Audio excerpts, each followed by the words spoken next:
Îți mulțumim foarte mult, Romina. Hai că ușor, ușor, așa, cu un cârlig, mai cum putem, trecem de 0 grade și în sfârșit intrăm și noi pe o zonă mai normală de temperaturi. Vorbeam ceva mai devreme cu Georgia și spuneam că eu mi-aș mai lua încă un pui de pisică, dacă ar fi să mă mut din garsonieră la 2 camere, la 3 camere și așa mai departe. Și că prietena mea, Livia, nu prea este de acord, e o întreagă discuție acolo. Însă, dacă și voi, cei care ne urmăriți, aveți în plan să vă luați un pui de pisică sau chiar și de cățel, de ce să facem diferențe așa de la prima oră, ar trebui să știți foarte, foarte bine ce înseamnă să aveți un pui de pisică sau de câine și ce ar trebui să faceți în primul și în primul rând la veterinar atunci când ajungeți cu el acolo pentru un control. Andrei Tutuneanu, medic veterinar, este alături de noi. Bună dimineața! Bună dimineața!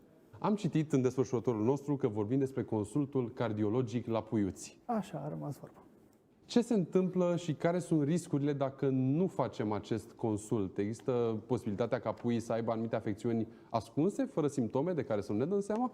Fix aici e cumva problema, pentru că există o bună parte din bolile cardiace care pot fi dobândite. Sunt așa numitele boli congenitale. Cu ele te naști. Și majoritatea sunt niște anomalii de dezvoltare, unele chiar pot fi corectate chirurgical sau nu. Și în funcție de cum se dezvoltă puiuțul, de când apucăm să-l vedem prima dată, putem să înțelegem unde și ce trebuie să facem mai departe, putem să fim pregătiți pentru uneori, din păcate, o viață scurtă. Și toată chestia asta începe odată cu primul consult. Adică odată ce ai ajuns cu animăluțul la veterinar, l-a înțărcat maică sau nu, încă ești în tot procesul de vaccinare, când ajungi la veterinar e foarte important să-l asculți. Adică să pună cineva un stetoscop pe el, să stea un picuț acolo. Pentru că o bună parte din animale au unele sufluri fiziologice, adică normale. Pe lângă cum auzi în general inimioara aia că bate, și la ei e mult mai rapid decât la noi, și normal să fie așa, sunt niște zgomote adăugate și zgomotele alea poate să ne indice că există o problemă acolo și să putem să aflăm de foarte devreme că există o problemă acolo.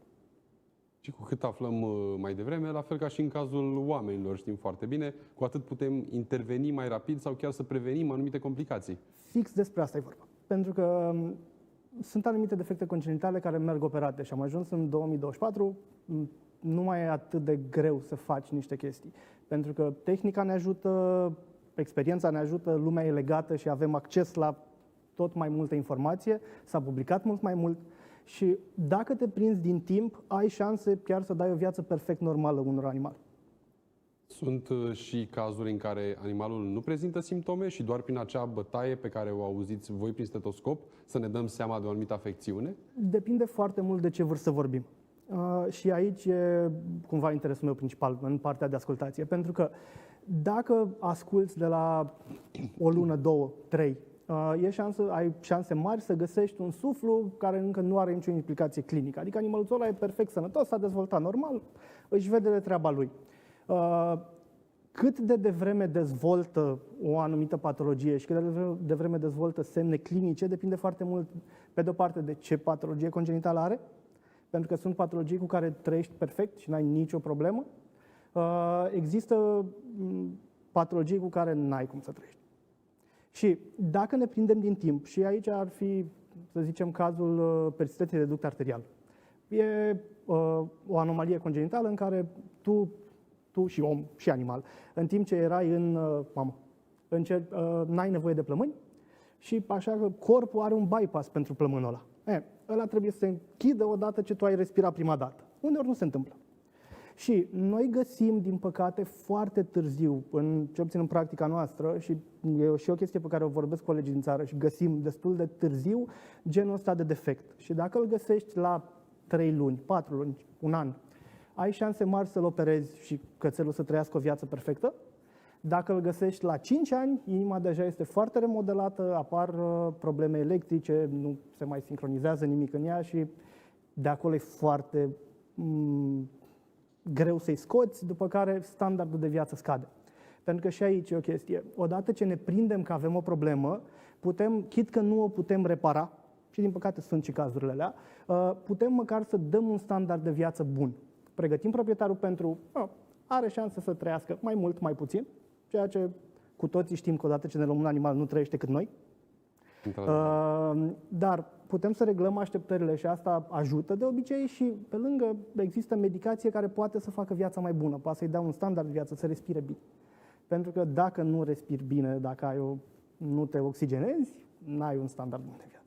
Cu siguranță. La fel cum suntem și noi oamenii. Din ce observați la cabinet, sunt mai mulți oameni care ajung în astfel de cazuri la timp sau care ajung un pic prea târziu? Sunt curios cam cât de responsabili sunt oamenii și cât de devreme vin la cabinete. Avem, din păcate, destul de multe congenitale găsite târziu. E realitatea de la noi și, cum ziceam, asta și vedem în țară, nu numai în București. Sunt animăluțe care sunt găsite de vreme și noi lucrăm, cel puțin colegii noștri, și în ultima vreme cu grupurile în care suntem, lucrăm destul de mult la ascultație. Să încercăm să educăm și veterinarul să găsească treaba aia. Pe de altă parte, trebuie proprietarul să ajungă cu animăluțul la veterinar. Că dacă ai un cup de pisici, i-ai vaccinat repejor cum ai putut și aia a fost, s-ar putea să nu găsești o problemă. Și dacă trece un an, deja remodelarea începe să apară.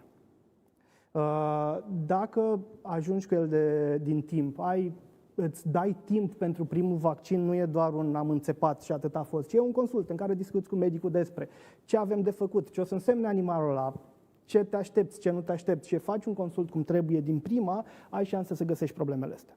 Noi găsim, din păcate, cred că ultimele 3 au fost la consulturi preanestezice.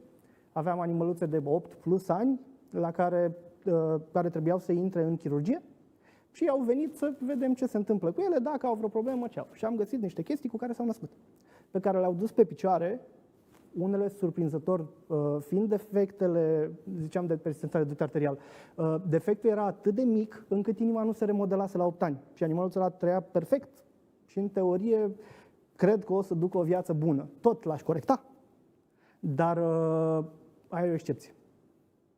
În general le găsim pe cele mai rele în perioada aia și... Cele mai multe cazuri nu apucă să ducă o viață frumoasă până la vârsta de 8 ani și ne bucurăm că am discutat în această dimineață ca să-i motivăm puțin pe cei de acasă care au animăluțe, indiferent care poate au trecut de vârsta junioratului, 1 an, 2, cât mai devreme, cu atât mai bine este indicat măcar o dată pe an să trecem și să facem un consult ca să fim siguri că Noi ne uităm, preferăm să-i vedem odată, să-i ascultăm când sunt pui. Și asta este o chestie de orice veterinar, cu atât mai mult dacă ajungi undeva unde se ascultă mai mult și asculți de pui, vezi dacă e o problemă, preferăm să-i vedem odată ce s-a încheiat creșterea, pentru că chit că ai un defect de sept ventricular. E o problemă care de obicei nu se repară și poate, dacă e suficient de mic, se trăiește cu el perfect. Dar știi, dacă e suficient de mic, odată ce animalul a ajuns la stadiul de adult, a crescut cam atâta e el, atunci poți să-ți dai seama cât de mare e găurica, ce se întâmplă, trebuie sau nu să corectezi și poți să estimezi ce se întâmplă. Și odată ce ce înaintează în vârstă, după 6 ani preferăm să-i vedem cel puțin o dată pe an. Sunt anumite rase la care m-aș uita mult mai devreme și mai atent.